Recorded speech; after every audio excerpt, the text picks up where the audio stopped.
തിരിച്ചുവരവുകൾ എന്നും വളരെ ഇമോഷണലാണ്.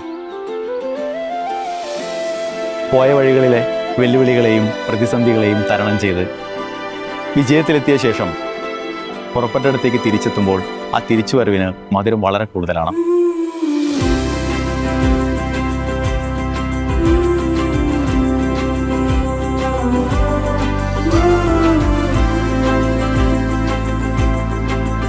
രാവിലെ വരുമ്പോ ഭയങ്കര ടെൻഷനൊക്കെ ആയിരിക്കും. TTSC എക്സാം എല്ലാം പറഞ്ഞ ആരും അങ്ങോട്ട് കൊണ്ട് സംസാരിക്കുന്നൊന്നും ഉണ്ടാവൂല.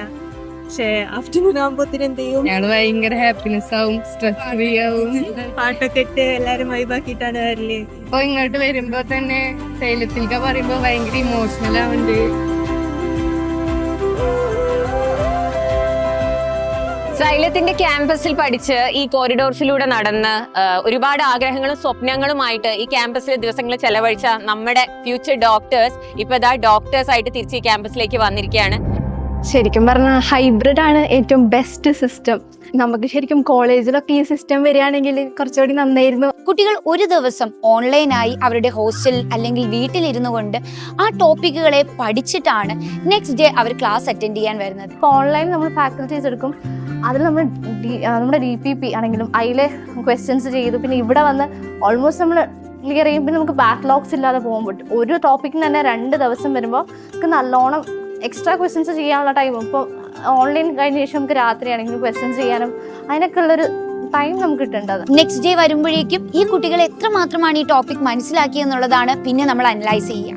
അതിനുവേണ്ടി ഒരു അനലിറ്റിക്കൽ ടെസ്റ്റ് കൊടുത്ത ശേഷം കുട്ടികൾ ക്ലാസ്സിൽ ഇരിക്കുമ്പോൾ പലപ്പോഴും എന്താണ് അവർക്ക് തെറ്റ് പറ്റിയതെന്ന് മനസ്സിലാക്കാൻ വേണ്ടി ആക്റ്റീവ് ലേണിംഗിലായിരിക്കും ഈ കുട്ടികൾ ക്ലാസ്സുകൾ അറ്റൻഡ് ചെയ്യുക. അതുകൊണ്ട് തന്നെ ഒരു ടോപ്പിക്കിനെ ശരിക്കും 2 പ്രാവശ്യം പഠിച്ചുകൊണ്ട് നല്ല ഈസിയായി എഫക്റ്റീവായി ലേൺ ചെയ്തുകൊണ്ടാണ് കുട്ടികൾ ഓരോ ക്ലാസ്സസും മുന്നോട്ട് പോവുക. മാർക്ക് കിട്ടണം, ആ റാങ്ക് ലിസ്റ്റിൽ ഫസ്റ്റ് വരണം എന്ന് പറയുമ്പോൾ ഒരു ഇതല്ലേ, ആ ഒട്ടിച്ച് എല്ലാവരും കാണിക്കും. അപ്പോൾ അത് പേരൻസിന് അയച്ചു കൊടുക്കും. അപ്പോൾ അവർക്കൊരു എൻകറേജ്മെന്റ് ആണ്, നമുക്ക് ഇത്ര മാർക്ക് കിട്ടും. അപ്പോൾ അവർക്കൊരു കോൺഫിഡൻസ് ആണ്, നീറ്റിന് ഇത്ര മാർക്ക് കിട്ടിക്കോളും. ഹൈബ്രിഡ് സിസ്റ്റം നല്ലോണം യൂസ്ഫുൾ ആയിരുന്നു എൻ്റെ നീറ്റ് പ്രിപ്പറേഷൻ സമയത്ത്. ശരിക്കും ഇവിടുത്തെ ഫ്രണ്ട്സ് എന്ന് പറഞ്ഞാൽ ഫാക്കൽറ്റീസ് ആണ്.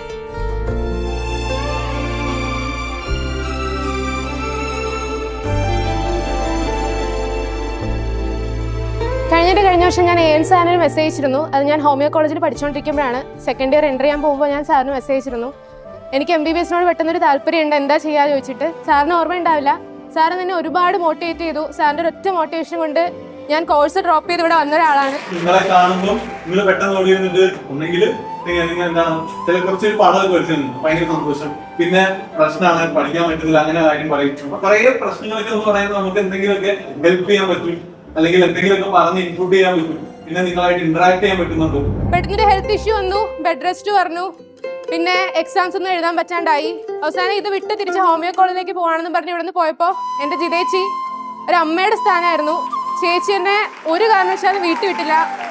ചേച്ചി എന്നെ ഇവിടെ വെച്ചിരുന്നു. ചേച്ചി ഒരാളില്ലായിരുന്നെങ്കിൽ ഞാൻ തിരിച്ചു പോയിട്ടുണ്ടാവും. എന്നെ അത്രയും സപ്പോർട്ട് ചെയ്ത് കഴുത്തി കോളർ ഇടുന്ന പോലും ഹോസ്റ്റലിൽ വന്ന് കണ്ട് എഴുതാൻ പറ്റുമെന്ന് പറയും. ലാസ്റ്റത്തെ 1 മാസത്തെ ഒരു മോക്ക് ടെസ്റ്റും എനിക്ക് എഴുതാൻ പറ്റിയില്ല. സ്കോറൊക്കെ 700 നിന്ന് 500 400 ഒക്കെ താഴെ പോയപ്പോഴും പറ്റും എന്ന് പറഞ്ഞ് എൻ്റെ കൂടെ നിന്ന് ഒരേ ഒരാൾ ചേച്ചിയാണ്. എക്സാംസ് ഒന്നും എഴുതാതിട്ട് എനിക്ക് എല്ലാ ക്വസ്റ്റ്യൻ പേപ്പേഴ്സും റൂമിൽ കൊണ്ടുവന്ന് തന്നെ ഫോഴ്സ് ചെയ്ത് എഴുതിപ്പിച്ചതും എൻ്റെ മെൻറ്റേഴ്സും എൻ്റെ റൂംമേറ്റ്സും ആയിരുന്നു. I am always grateful. അവർ പറഞ്ഞതെല്ലാം കഴിഞ്ഞ കുറച്ച് നാളുകളായി അവരും ഞങ്ങളും ഒരുമിച്ച് കടന്നുപോയൊരു കാലത്തെക്കുറിച്ചാണ്, പങ്കിട്ട ദിവസങ്ങളെക്കുറിച്ചാണ്.